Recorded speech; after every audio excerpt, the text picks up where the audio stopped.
50 வயசுல தான் ஒருத்தர் வந்து சேவே பண்ணணும்னு நினைக்கிறாரு. அக்ரெசிவா இன்வெஸ்ட் பண்ணணும். இல்ல சார் 50 வயசு ஆச்சு, எதுக்கு ரிஸ்க் எல்லாம் எடுத்து ஏதாவது ஆயிடுச்சுன்னா என்ன பண்றது? அவர் மியூச்சுவல் ஃபண்ட் டிஸ்ட்ரிபியூட்டர், அது சொன்னாதான் அவர் கமிஷன் கிடைக்கும், அதனால தான் அவர் சொல்றாரு. இப்போ ரியல் எஸ்டேட் அப்படின்னு சொன்னா அந்த லிக்விடிட்டிங்கிறது வந்து ரொம்ப இம்பார்ட்டன்ட். நினைச்ச போது வந்து ரியல் எஸ்டேட்ல விற்கவே முடியாது. லாஸ்ட் 10 இயர்ஸ்ல ப்ராப்பர்ட்டி வந்து பாத்தீங்கன்னா ஒரு 50% மேலே ஏறவே இல்லை. 1 crore வந்து 10 இயர்ஸ்க்கு முன்னாடி வாங்கினீங்கன்னா இன்னைக்கு வித்தீங்கன்னா 1.5 கோடி ரூபாய் கிடைச்சா பெரிய விஷயம். ஸோ அதனால ரியல் எஸ்டேட்ல நிறைய அன்சர்டனிட்டிஸ் இருக்கு.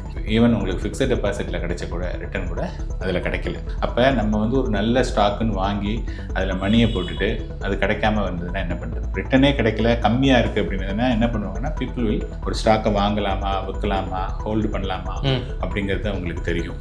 இங்கே நம்ம மணியை கொடுத்தா மட்டும் போதும். ரியல் எஸ்டேட்டில் நம்ம ரெகுலராக பார்க்கணும். நம்ம போய் பார்க்கலன்னா நம்ம வீட்டில் யாராவது குடிசை போட்டுட்டு உட்காந்தாலும் நமக்கு தெரியாது. பர்ஸை பதம் பார்க்கறதுக்கு 100 விஷயங்கள் இருக்கு. அது வந்து வெவ்வேறு ரூபத்தில் வந்து உங்களை வந்து அட்டாக் பண்ணிகிட்டே இருக்குது. அதிலெல்லாம் சர்வைவ் பண்ணுறதுங்கிறது ரொம்ப ரொம்ப கஷ்டமான ஒரு விஷயம். வணக்கம் சார். வணக்கம் கேஷவ் சார். நம்ம சேனலில் நிறைய பேர் பார்த்துட்டு வராங்க. இதுவும் முக்கியமாக பார்த்தீங்கன்னா சீனியர் சிட்டிசன்ஸ் நிறைய பேர் நம்ம சேனலை வாட்ச் பண்ணுறாங்க.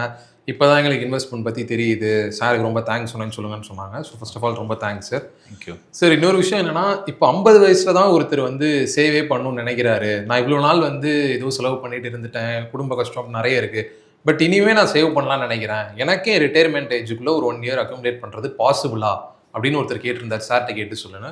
ஸோ பாசிபிளா சார்? ஒருத்தர் 50 வயசு ஆயிடுச்சுன்னு ஒரு 10 வருஷம் தான் இருக்குது அப்படின்னதுன்னா அவங்க வந்து நிறைய இன்வெஸ்ட் பண்ணணும், அக்ரெசிவாக இன்வெஸ்ட் பண்ணணும். இப்போ 10 வருஷம் அப்படின்னு சொன்னோம் அப்படின்னதுன்னா 10 வருஷங்கிறது வந்து ஷார்ட் டியூரேஷன். சொன்னே வந்து நிறைய மணி போடணும். அப்போ அவங்க சூஸ் பண்ணக்கூடிய ஃபண்ட்ஸ் வந்து invariably small cap mid cap கொடுத்தா தான் அது ஒரு 15% வரையும் கிடைக்கிறதுக்கான சான்சஸ் இருக்குது. பட் நீங்கள் வந்து அது இல்லாமல், இல்லை சார் 50 வயசு ஆச்சு, என்னுடைய போர்ஷன் ஈக்விட்டி போர்ஷன் வந்து 100 மைனஸ் என்னுடைய ஏஜ் அப்படின்னா நான் 50% தான் சார் நான் ஈக்விட்டி போகணும், அப்போ 50% தான் வந்து எடுத்துக்க முடியும், அப்போ நான் வந்து ஒரு பேலன்ஸ் ஃபண்டு ஹைப்ரிட் ஃபண்டு தான் போகலாம் அப்படின்னதுன்னா அவங்களுக்கு வந்து மணி இன்னும் கொஞ்சம் கூட ஆகும். அப்படி இல்லைன்னா காம்பவுண்டிங் வந்து இன்னும் கொஞ்சம் டைம் எடுக்கும். ஸோ இப்போ வந்து பார்த்தோம் அப்படின்னதுன்னா ஒருத்தர் வந்து ஒரு 20,000 ரூபா அவர் இன்வெஸ்ட் பண்ணார் அப்படின்னதுன்னா அவர் வந்து ஒரு 10 இயர்ஸில் ஒரு 15% மோர் ஆர் லெஸ் வந்து ஒரு 1 crore வந்து அச்சீவ் பண்ணலாம். அந்த மாதிரி இருந்தால் தான் பண்ண முடியும். அதர்வைஸ் வந்து it is very very difficult. Sir, இப்போ நீங்கள் சொன்னீங்க இந்த மாதிரி அக்ரெசிவாக இன்வெஸ்ட் பண்ணணும் அப்படின்னீங்க. இப்போ நம்ம ஏர்லி பீரியட் ஆஃப் லைஃப்பில் இன்வெஸ்ட் பண்ணுறப்போ எல்லாருமே சொல்கிறது அதுவாக தான் இருக்கும். உங்களுக்கு வயசு இருக்குது, நீங்கள் ரிஸ்க் எடுக்கலாம். அப்போ என்ன, நம்ம எடுக்க போகிற மணி கொஞ்சம் கொஞ்சமாக தான் நம்ம இன்வெஸ்ட் பண்ண போகிறோம், நம்மளுக்கு லைஃப் ஸ்பேன் அதிகமாக இருக்குது அப்படின்றப்போ. ஸோ இந்த இடத்துல பார்க்குறப்போ இப்போ ஒரு 50 இயர்ஸில் தான் சார் இருக்கார் இவருக்கு. வந்து நீங்கள் சொல்கிறீங்க அக்ரெசிவாக இன்வெஸ்ட் பண்ண எல்லாமே, பட் 50 இயர்ஸில் இருக்க மைண்ட் செட் பார்த்தீங்கன்னா கன்சர்வேட்டிவாக பண்ணுவோம், எதுக்கு ரிஸ்க் எல்லாம் எடுத்து ஏதாவது ஆயிடுச்சுன்னா என்ன பண்ணுறது, இப்படி தான் யோசிக்கிறாங்க. அப்போ என்ன சார் பண்ணுறது? இப்போ நீங்கள் என்ன பண்ணிட்டீங்க, என்னுடைய டியூரேஷன் வந்து ஃபிக்ஸ்டு, பிகாஸ் ஆல்ரெடி 50, அதை ஒன்றுமே பண்ண முடியாது. 60 வயசில் ரிட்டையர் ஆகணும். டியூரேஷன் ஃபிக்ஸ்டு அப்படின்னு சொன்னதாக இருந்ததுன்னா எப்படி நீங்கள் வந்து பிக் அமௌண்ட்டு நீங்கள் இது பண்ண முடியும்? அப்போ அந்த இன்ஸ்ட்ருமெண்ட் வந்து அக்ரெசிவாக இருந்தால் மட்டும்தான் அது பண்ண முடியும். அதர்வைஸ் வந்து அது பண்ணவே முடியாது. இந்த மாதிரி அதை 50 இயர்ஸ்க்கு அப்புறம் இன்வெஸ்ட் பண்ண போகிறவங்க அக்ரெசிவாக பண்ணணும்னு சொல்லிட்டீங்க. ஓகே, இவங்கெல்லாம் கேட்குற கேள்வி என்னன்னா, நாங்கள் எப்படி ரியல் எஸ்டேட்டில் பண்ணுறதா, இல்லை ஸ்டாக்ஸில் பண்ணுறதா, இல்லை மியூச்சுவல் ஃபண்டில் பண்ணுறதா, எது எங்களுக்கு பெஸ்ட் ஆப்ஷனாக இருக்கும் அப்படின்னு கேட்குறாங்க. ஸோ என்கிட்ட கேட்டிங்கன்னா நான் மியூச்சுவல் ஃபண்ட் தான் சொல்லுவேன். ஓகே. உடனே என்ன எல்லாருன்னு சொல்லுவாங்க, அவர் மியூச்சுவல் ஃபண்ட் டிஸ்ட்ரிபியூட்டர், அது சொன்னால் தான் அவர் கமிஷன் கிடைக்கும், அதனால தான் அவர் சொல்கிறாரு அப்படின்னு சொல்லுவாங்க. இது வந்து தவறுதலான புரிதல். நான் ஏன்னு சொல்கிறேன், இப்போ ஃபார் எக்ஸாம்பிள் இப்போ ரியல் எஸ்டேட் அப்படின்னு சொன்னால், ரியல் எஸ்டேட் அப்படிங்கிறது வந்து அக்ராஸ் இந்தியா நீங்கள் வந்து இன்வெஸ்ட் பண்ணலாம். ஆனால் இன்வேரியபிளி யார் யாரெல்லாம் இன்வெஸ்ட் பண்ணுறாங்களோ, நம்ம எந்த இடத்துல வசிக்கிறோமோ, இப்போ நான் சென்னையில் வசிக்கிறேன்னா எனக்கு சென்னையை பற்றிய இங்கே இருக்கக்கூடிய ஒரு ரியல் எஸ்டேட்டு பற்றிய நிலவரம் தான் எனக்கு தெரியும். ஆர் ப்ராபப்ளி என்னுடைய ரிலேட்டிவோ ஃப்ரெண்ட்ஸோ ஆர் என்னுடைய பிரதர் சிஸ்டர் யாராவது வேற ஒரு ஊரில் இருந்தாங்கன்னா அவங்க வந்து இல்லைப்பா அந்த இடத்துல கொஞ்சம் நல்லா இருக்குன்னு சொன்னதுன்னா அது தெரியும். ஸோ என்னுடைய லிமிட்டட் ஆப்ஷன் தான் இருக்குது நான் வந்து ரியல் எஸ்டேட்டில் இன்வெஸ்ட் பண்ணுறதுக்கு. ஒன்று. ரெண்டாவது, ரியல் எஸ்டேட்டை பொறுத்தவரையும் முன்னாடியே நம்ம என்ன சொல்லியிருக்கோம் அப்படின்னா அந்த லிக்விடிட்டிங்கிறது வந்து ரொம்ப இம்பார்ட்டன்ட். நினச்ச போது வந்து ரியல் எஸ்டேட்டில் விற்கவே முடியாது. ஸோ இப்போ நீங்கள் என்ன சொல்கிறீங்க, ஒரு 10 வருஷத்தில் வேணும், அப்புறம் 60 வயசுலேருந்து ஏதாவது கொஞ்சம் மணி வேணும் அப்படின்னதுன்னா அப்போ வந்து எகெயின் இந்த ஃபிக்ஸட் டைம் ஃப்ரேமில் அது வந்து பாசிபிளே கிடையாது. இது வந்து அடுத்த சேலஞ்சஸ் ரியல் எஸ்டேட்டில். தேர்டு வந்து என்னன்னு பார்த்தீங்கன்னா, growth என்ன மாதிரி இருக்கும் அப்படிங்கிறது சொல்ல முடியாது. சப்போஸ் சில பேர் என்ன பண்ணுவாங்க, ஒரு ப்ராப்பர்ட்டி வாங்கினாங்க அப்படின்னதுன்னா லாஸ்ட்டு 10 இயர்ஸில் ப்ராப்பர்ட்டி வந்து பார்த்திங்கன்னா ஒரு 50% மேலே ஏறவே இல்லை. அதாவது அப்பார்ட்மெண்ட்டாக வாங்கியிருந்தா சென்னை மாதிரியான இடத்துல ஃபார் எக்ஸாம்பிள் 1 crore வந்து 10 இயர்ஸ்க்கு முன்னாடி வாங்கினீங்கன்னா இன்றைக்கி விற்றீங்கன்னா 1.5 கோடி ரூபா கிடைச்சா பெரிய விஷயம்.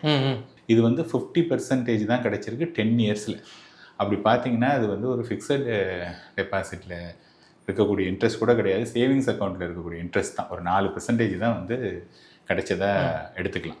ஸோ அப்போ வந்து அப்பார்ட்மெண்ட்டில் கிடையாது. இப்போ நீங்கள் வந்து ஒரு இடம் மாதிரி வாங்குறீங்க அப்படின்னதுன்னா அந்த இடம் வந்து சம்டைம்ஸ் வந்து பார்த்தீங்கன்னா நல்ல ரிட்டர்ன் கொடுக்கலாம், சம்டைம்ஸ் வந்து அந்த இடத்துல நம்ம இப்போ ப்ராஸ்பெக்டிவாக இருக்கும், அப்போ ஃப்யூச்சரில் இல்லாமல் போகலாம். ஸோ அதனால் ரியல் எஸ்டேட்டில் நிறைய அன்சர்டனிட்டிஸ் இருக்குது. தென் வந்து இப்போ நீங்கள் ஸ்டாக் கேட்டிங்க.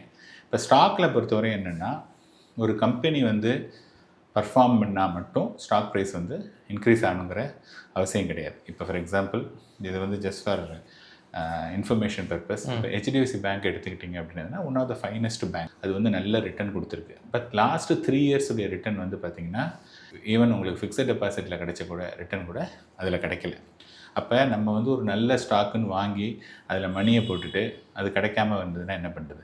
இப்போ அதே மாதிரி இதில் வந்து சென்செக்ஸில் இருக்கக்கூடிய இண்டஸ்இண்ட் பேங்க், அது வந்து சென்செக்ஸில் இருக்கக்கூடிய 30 பேங்க்கில் ஒரு பேங்க். அந்த பேங்க்கில் அந்த போட்டிருந்தீங்கன்னா இப்போ 50% மேலே கீழே விழுந்துருச்சு. ஈவன் ரிலையன்ஸ் இண்டஸ்ட்ரீஸே பார்த்தீங்கன்னா கிட்டத்தட்ட 25% number 1 company in terms of market capitalization, அதுவே வந்து 25% வரையும் கீழே வந்திருக்கு. ஸோ ஸ்டாக்கில் வந்து என்ன ஆகுனா மேபி இது வந்து 2, 3, 4 இயர்ஸில் நல்ல ரிட்டர்ன் கூட கொடுக்கலாம். ஆனால் நீங்கள் போட்டு 1 இயரில் இல்லை 6 மந்த்ஸில் ரிட்டனே கிடைக்கல, கம்மியாக இருக்குது அப்படின்னா என்ன பண்ணுவாங்கன்னா பீப்புள் வில் கெட் அவுட். இது வந்து ஸ்டாக்கில் இருக்கக்கூடிய சேலஞ்ச். மியூச்சுவல் ஃபண்டில் பொறுத்தவரையும் பார்த்தீங்கன்னா mutual fund is also investing in the stock market. ஆனால் அங்கே வந்து it is not a individual stock, it is a portfolio which is a collection of stocks. அங்கே வந்து நம்ம வந்து டிசைட் பண்ணலை, நமக்கு பதிலாக யார் டிசைட் பண்ணுறாங்கன்னா ஒரு ஃபண்ட் மேனேஜர் இருக்காங்க. அந்த ஃபண்ட் மேனேஜருக்கு வந்து நிறைய ரிசர்ச் அனாலிசிஸ்ட் இருக்காங்க. அவங்க ஒவ்வொரு செக்டர்லையும் ஒவ்வொரு கம்பெனியும் ட்ராக் பண்ணுறாங்க. ஸோ அவங்களுக்கு வந்து they will be more knowledgeable about the particular stock. அதனால வந்து அவங்களுக்கு பெட்டர் இன்ஃபர்மேஷன் இருக்கிறதுனால ஒரு ஸ்டாக்கை வாங்கலாமா, விற்கலாமா, ஹோல்டு பண்ணலாமா அப்படிங்கிறது அவங்களுக்கு தெரியும். இங்கே நம்ம மணியை கொடுத்தா மட்டும் போதும், நம்ம இதை பற்றியும் கவலைப்பட வேண்டாம். ஆனால் ரியல் எஸ்டேட்டில் நம்ம ரெகுலராக பார்க்கணும். நம்ம போய் பார்க்கலன்னா நம்ம வீட்டில் யாராவது குடிசை போட்டுட்டு உட்காந்தாலும் நமக்கு தெரியாது. ஸ்டாக்ஸ்லையும் இந்த மாதிரி சேலஞ்ச் இருக்குது. ஸோ அதனால தான் வந்து மியூச்சுவல் ஃபண்டில் போகிறோம் அப்படின்னா கொஞ்சம் பெட்டராக ஆப்ஷனாக இருக்குது. இதே இது நீங்கள் ஃபிக்ஸட் டெபாசிட்டில் போனீங்கன்னா உங்களுக்கு இன்ஃப்ளேஷனே பீட் பண்ண முடியாது. சில பேர் இன்னொருத்தர் சொல்லுவாங்க சார் கோல்டு அப்படின்னா, கோல்டு இப்போ லாஸ்ட் 1 இயர் தான் கோல்டு 35-40% கொடுத்துருக்கு. பட் அதே வந்து ஒரு 5 இயர்ஸில் வந்து பார்த்தீங்கன்னா 15% தான் கிடச்சிருக்கு, 10 இயர்ஸில் 10% தான் கிடச்சிருக்கு. ஸோ கோல்டை வந்து லாங் டேர்மில் வந்து பார்த்தோன்னா என்னை பொறுத்தவரையும் இன்றைக்கி இருக்கக்கூடிய rate is fine, but 9% to 10% maximum return next 10 இயர்ஸை கிடைச்சா பெரிய அதிசயம். அப்படி பார்க்கும்போது mutual fund will be the best option. Sir இப்போது நான் கேட்டேன் இந்த மாதிரி 50 இயர்ஸில் என்ன சார் பண்ணன்றதுக்கு நீங்கள் சொன்னீங்க 50 years to 60 இயர்ஸ்க்குள்ளே ரிட்டையர்மெண்ட் ஆக போகிறாங்க, 10 இயர்ஸ் தான் எங்கன்னா கேப்னா அக்ரெசிவாக இன்வெஸ்ட் பண்ணணும் அப்படின்னு சொன்னீங்க. ஸோ இந்த மாதிரி வந்து இப்போ நான் வந்து ஃபீல் பண்ணக்கூடாது அந்த வயசில் போயிட்டு அப்படின்னா நான் எந்த ஐடியல் ஏஜ் ஃபார் இன்வெஸ்டிங்னா ஏதாவது இருக்கா சார்? ஏன்னா என்ன சொல்லுவாங்கன்னா சில வீடியோலாம் பார்த்தோன்னா சின்ன பிள்ளைலேருந்தே சொல்லி கொடுத்துடணும் அப்படின்வாங்க, எதுவுமே புரியாது. ஸோ ஐடியல் ஏஜ் இந்த வயசுல இன்வெஸ்ட் பண்ண ஸ்டார்ட் பண்ணியே ஆகணும்னு ஏதாவது ஏஜ் இருக்கா சார்? எப்போ வந்து உங்கள்கிட்ட பைசா வருது, ஓகே, நீங்கள் வந்து 21-22 வயசு வரையும் ஏதாவது ஒன்று படிச்சுட்டு இருக்கீங்க கரெக்டாக, அது வரையும் you are depending money from your parents கரெக்டாக. அவங்க கொடுக்கக்கூடிய மணி தான் உங்களுக்கு வருது, நீங்களாக ஏர்ன் பண்ணலை. கரெக்ட். ஆனால் இன்றைக்கி பார்த்தீங்கன்னா நிறைய பார்ட் டைம்லலாம் ஏர்ன் பண்ணுறாங்க, அது வந்து வெரி ஃபியூ பீப்புள், நான் அவங்கள எடுத்துக்கல. மெஜாரிட்டி ஆஃப் த பீப்புள் வந்து ஒரு 21-22 வயசு வரையும் ஏதாவது ஒன்று படிச்சுட்டு 22 வயசுக்கிட்ட தான் வேலைக்கே போகிறாங்க கரெக்டுங்களா. இப்போ வேலைக்கு போன உடனேயே நீங்கள் ஸ்டார்ட் பண்ணிங்கன்னு வச்சுங்க, நம்ம முன்னாடியே என்ன சொல்லியிருக்கோன்னா இன்வெஸ்ட்மெண்ட்டுக்கு more then your money the compounding years வந்து very very very important. So when you are starting young, அப்போ 22 வயசில் நீங்கள் ஸ்டார்ட் பண்ணுறீங்க அப்படின்னதுன்னா நெக்ஸ்ட்டு வந்து ஒரு 38 வயசு வரையும் உங்களுக்கு வந்து ஒர்க் பண்ணலாம். 60 வயசு வரையும் ஒர்க் பண்ணதுன்னா. இன்றைக்கி இருக்கக்கூடிய மக்கள் வந்து பார்த்திங்கன்னா அவங்க அவ்வளோ தூரம்லாம் வெயிட் பண்ணுறதில்ல, வெறும் 40 வயசு அல்லது 45 வந்து நிறைய பேர் ரிட்டையர் ஆகிறதுக்கு விரும்புகிறாங்க. ஸோ அப்போ என்னென்னா இப்போ இனிஷியல் பீரியடில் உங்களுக்கு மணி வருது இல்லையா, அந்த பணம் வந்த உடனே உங்களுடைய தேவைகள் மட்டும், ஓகே, ஏன்னா இவ்வளோ நாள் அதாவது நேற்று வரையும் உங்கள்கிட்ட 0 மணி, இன்றைக்கி பணம் வந்துருச்சு. ஒரு particular day to next day பெருசாக உங்களுடைய நீட்ஸ் எல்லாம் வந்து சேஞ்ச் ஆகலை. Correct sir. நேற்று வரையும் அப்பா அம்மாட்ட வாங்கிட்டு இருக்கீங்க, இன்னைக்கு நீங்களே ஒரு 20,000 25,000 சம்பாதிக்கிறோம் அப்படின்னா அட்லீஸ்ட் மினிமம் ஒரு 20% 25% ஆகுது நீங்கள் சேவ் பண்ணணும். ஓகே. சில இதில் என்ன சொல்லுவாங்கன்னா, சார் நீங்கள் சொல்கிறீங்க, பட் வந்து எங்கள் அப்பா அம்மாலாம் வந்து எப்படா நான் வேலைக்கு போய் நான் எப்படி வந்து ஃபேமிலிக்கு ஏதாவது கான்ட்ரிபியூட் பண்ணுவேன்னு எதிர்பார்த்துட்ருக்காங்க. எங்கள் ஃபேமிலி வந்து என்ன டிபெண்ட் பண்ணியிருக்கு. அப்படி நீங்கள் ஃபீல் பண்ணீங்க அப்படின்னதுன்னா நீங்கள் 25-50% சேவ் பண்ண முடியாது. அந்த மாதிரி சுச்சுவேஷனில் அட்லீஸ்ட் வந்து ஒரு 10% சேவ் பண்ணணும். அண்ட் எகெயின் எவ்ரி இயர் வந்து ஒரு 10% 15% இன்க்ரீஸ் பண்ணிக்கணும். இப்போ சில ஃபேமிலியில் வந்து பார்த்தீங்கன்னா இந்த பேரண்ட்ஸ் வந்து தே ஆர் வெல் ஆஃப், அவங்களுக்கு நீங்கள் வந்து சப்போர்ட் பண்ணணுங்கிற நெசசிட்டி கிடையாது. அந்த மாதிரி இருக்கக்கூடிய பசங்க எல்லாம் என்ன பண்ணுவாங்கன்னா, அப்பா அம்மாவுக்கு நம்ம கொடுக்கணுங்கிற அவசியம் கிடையாது. So the entire money is ours அப்படின்னா நான் வந்து இஷ்டத்துக்கு செலவு பண்ணலாம் அப்படிங்கிற அந்த மோடில் போயிட்டாங்க அப்படின்னதுன்னா there is no end to it. அவங்க வந்து அடுத்தடுத்து ஏன்னா இன்னைக்கு வந்து உங்களுடைய பர்ஸை பதம் பார்க்கறதுக்கு 100 விஷயங்கள் இருக்கு. அது வந்து வெவ்வேறு ரூபத்தில் வந்து உங்களை வந்து அட்டாக் பண்ணிகிட்டே இருக்கு. அதிலெல்லாம் சர்வைவ் பண்ணுறதுங்கிறது ரொம்ப ரொம்ப கஷ்டமான ஒரு விஷயம்.